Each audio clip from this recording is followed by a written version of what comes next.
Morning everyone, my name is June. I was just watching a video with the mother of Kimesha, Wright, and another blogger. Yes, L.A. Lewis. And she was crying out for justice for her daughter. Her daughter was brutally murdered by her nephew sometimes back, and she is still grieving. Kimesha Wright was the name of her daughter, and she had 4 children. So Kimesha's mom has lost a daughter plus 4 grandchildren, and she is in a state of grief. Let me hope that she will, find strength within to climb through this dark patch, this very dark patch, a dark night. She has taken a plunge. Not voluntarily though. She was pushed into this very dark place. As I listened to the video, she was bemoaning the fact that the person who has been charged for the crime of murder, and who the mainstream media has informed us has admitted or confessed to the crime, and has explained how he carried out such gruesome acts. The mother is crying out, and this mother happens to be this young man's aunt. She's really crying out. She wants justice, and she was not mincing her words. She wants justice from our justice system for her daughter. The type of justice that she needs, I don't know. Whether it's a pound of flesh or a pound of flesh, or whether it's bread for milk, I don't know.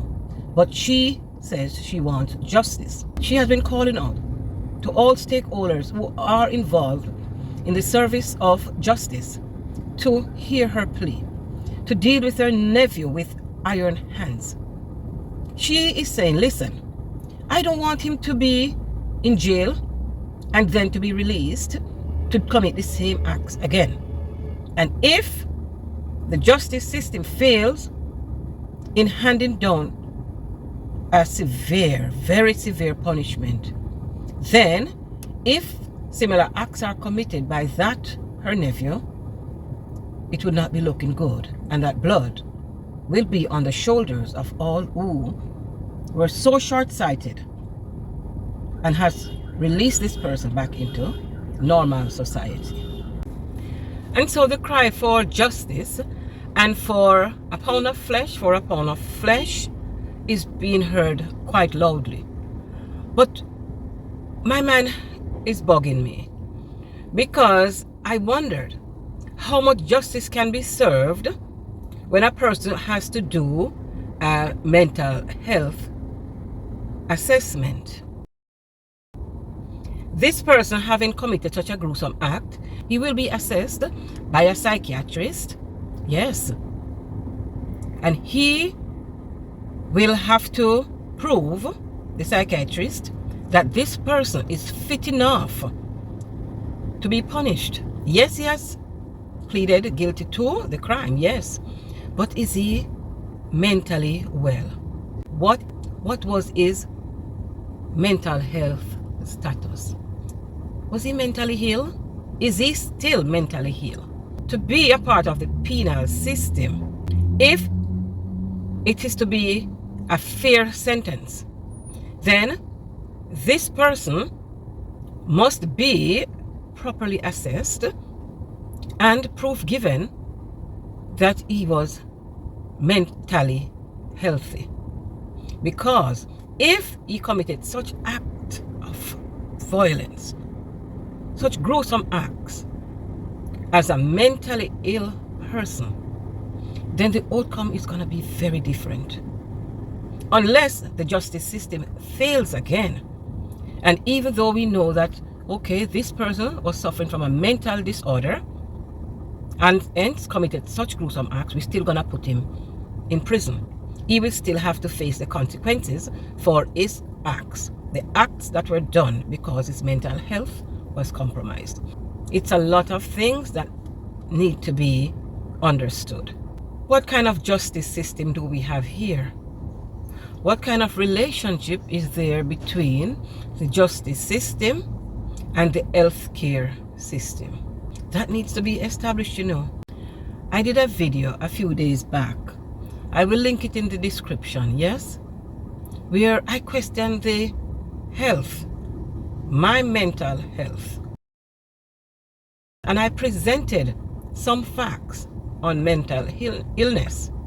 Because many of us, you know, we are mentally challenged.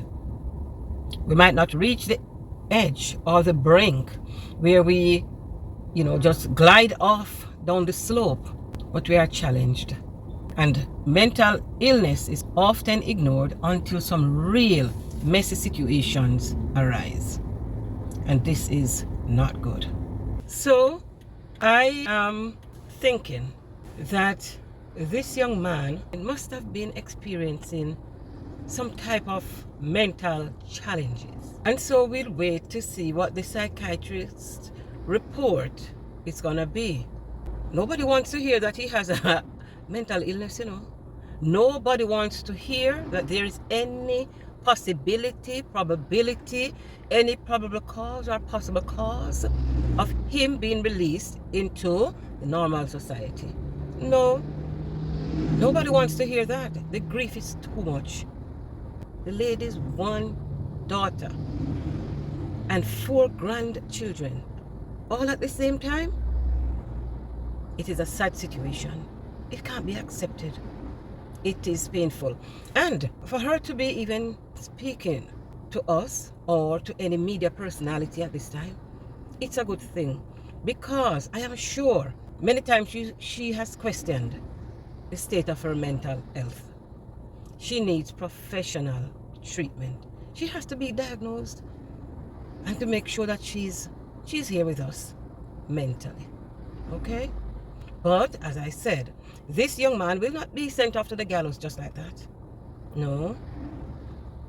A lot of work is going to be done in trying to determine whether he acted with knowledge of what he was doing, being conscious of his action, or whether some other voice, maybe some levels of hallucination, delusions, depression, whatever.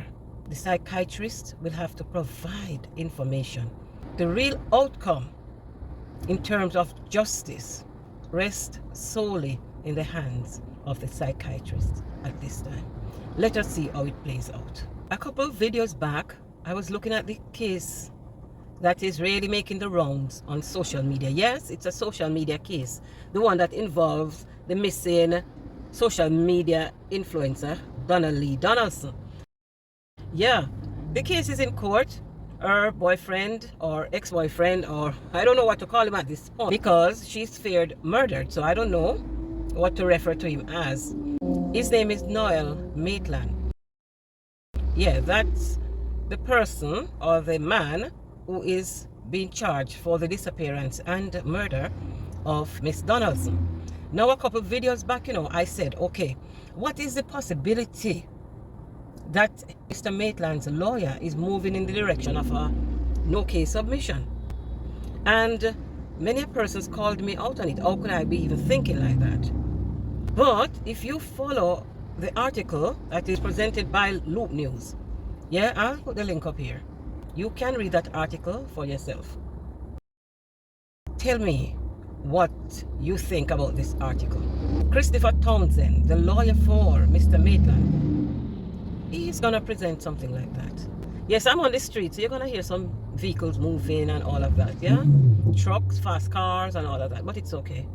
Yeah, you tell me what you think after you read this article. I don't know. It's gonna be a slippery rope. Let us see how this one plays out now. There's nothing that we can do at this time. We just have to sit and wait. It's a case between the Office of the Director of Public Prosecution and Noel Maitland. Alright, so now I will ask, right, that if you're enjoying my video, consider giving me a subscription now. Like the video, comment on them, share them with persons who you think, you know, might be interested in this type of information. Until next time, I am June, sending you much love from Jamaica.